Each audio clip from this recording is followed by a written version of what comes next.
Bonjour, bienvenue dans le nouvel épisode de cette série intitulée « Plonger dans l'univers d'un roman ».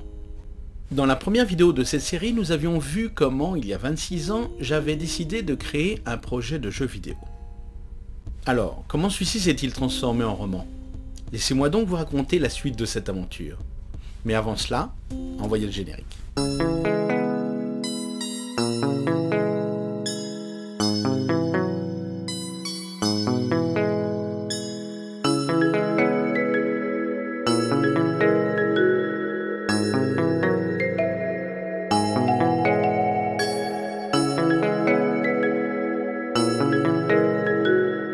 Tout d'abord, il m'a fallu penser à la raison d'être du jeu que je voulais créer.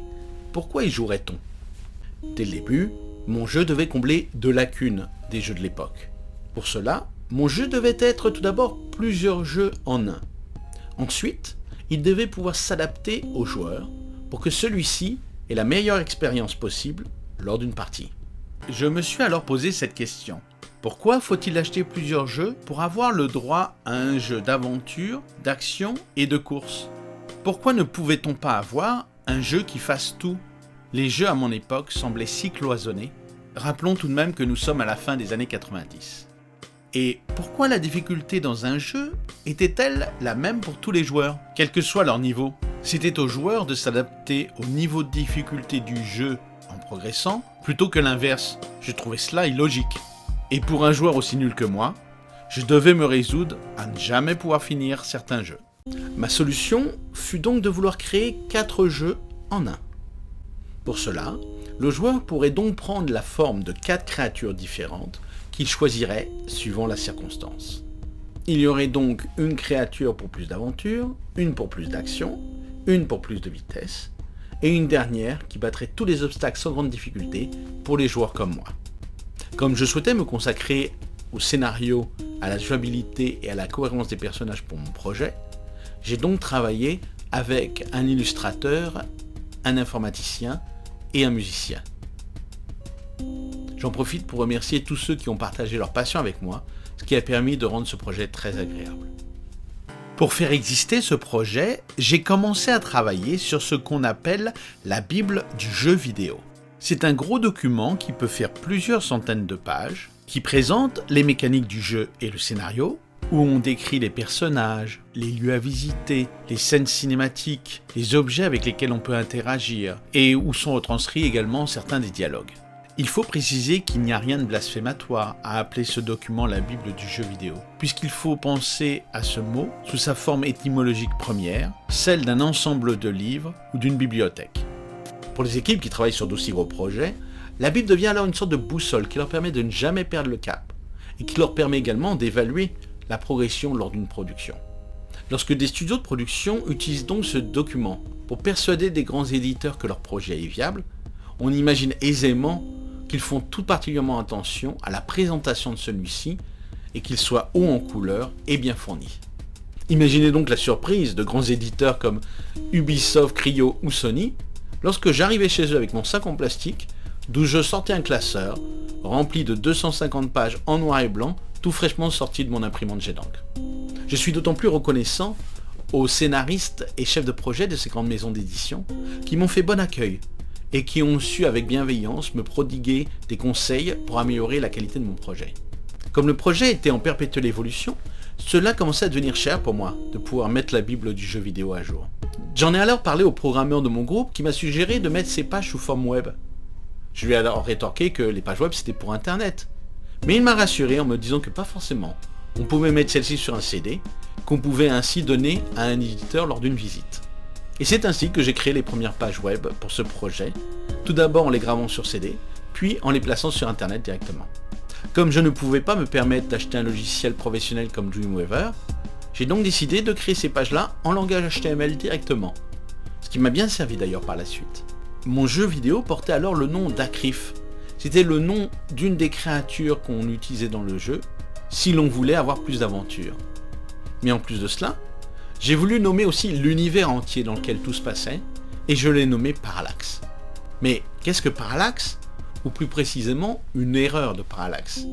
Laissez-moi vous l'illustrer. Imaginez que sur ce dessin, je veuille mesurer ce trait. Tant que la règle est bien plaquée sur le papier, je lis 4 cm 5, quel que soit l'endroit où je me trouve. Mais à présent, si je n'y prends pas garde et que ma règle est légèrement au-dessus du papier, si je suis à gauche, j'aurai l'impression que le trait n'atteint pas 4 cm 5, et si je suis à droite, qu'il ne démarre pas de 0. Je vous livre également la définition du dictionnaire Larousse. Erreur de parallaxe sur un instrument de mesure, erreur résultant de ce que le rayon visuel n'est pas normal à la surface graduée. Et cela allait bien avec mon univers, puisque je souhaitais vraiment que les personnes se rendent compte de la différence de ressenti suivant l'angle par lequel on abordait mon récit. J'ai alors appris la 3D pour créer des images qui illustreraient la Bible du projet. J'ai également appris la 3D temps réel, avec des outils comme VirTools, pour pouvoir créer des ébauches des environnements dans lesquels on évoluerait.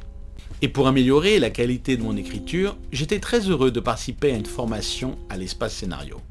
Grâce aux efforts de toute l'équipe, le projet a gagné un prix au concours de la compagnie VirTools, alors éditrice de logiciels de 3D temps réel pour la conception de jeux vidéo. Nous avons également remporté un prix Cyberdéfi, un organisme gouvernemental favorisant la création d'œuvres informatiques chez les jeunes. Début 2000, j'ai émigré à Londres et malheureusement, comme je n'avais pas trouvé d'éditeur pour mon projet, il s'est arrêté là. Mais comme j'avais pris goût à l'écriture, j'ai quand même continué à écrire, mais sous forme de poèmes cette fois-ci. Je vous avouerai que j'étais tout de même un peu triste que tout ce projet, pour lequel j'avais travaillé dur, restait cloisonné à la Bible du jeu vidéo, ou enfermé dans ma tête. Vers 2008, je me suis donc demandé comment redonner vie à ce projet. De plus, malgré la grande avancée des outils de 3D temps réel qui devenaient de plus en plus intuitifs, je ne me voyais pas remplacer une équipe à moi tout seul. Et c'est à ce moment-là que je me suis dit que la meilleure manière de redonner vie à cet univers était d'en faire un roman. Je m'imaginais déjà en train de coucher par écrit les péripéties de Virgile et Cléa, les protagonistes de mon univers, afin de faire découvrir leurs aventures au reste du monde. Ce que je ne savais pas à l'époque, c'est combien d'années j'allais m'échiner à cette tâche avant d'obtenir un résultat que je jugerais satisfaisant. L'aurais-je su alors? Cela m'aurait-il découragé de m'y atteler? Je ne saurais le dire. Mais en fin de compte, je suis content de n'en avoir rien su. J'ai incorporé au texte certaines de mes poésies changées en prose, ainsi que certains de mes récits poétiques. J'ai décidé de placer au-dessus de chaque titre de chapitre une illustration en forme de médaillon. L'avantage étant que lorsque j'étais en panne d'énergie pour écrire ou corriger mon roman, je pouvais toujours créer des illustrations provenant de son univers, ce qui me donnait l'impression quand même que le projet avançait. Et puis dernièrement, j'ai animé ces images 3D pour les placer sur les réseaux sociaux. Malheureusement, cela a parfois été aussi un piège, comme lorsque j'ai travaillé mes illustrations pendant toute une année sans toucher mon texte une seule fois. Quoi qu'il en soit, que ce soit par mes écrits ou mes illustrations, j'étais tout de même heureux de faire revivre mon univers de cette manière. Je suis revenu en France en 2017 et il m'aura fallu une quinzaine d'années donc pour finaliser mon roman. Nous voici arrivés à la fin de cette vidéo, merci beaucoup de votre écoute. La prochaine fois, je vous parlerai des influences, parfois évidentes, parfois très surprenantes, qui ont nourri mon imaginaire et ma réflexion pendant toutes ces années d'écriture. D'ici là, portez-vous bien. Bye bye.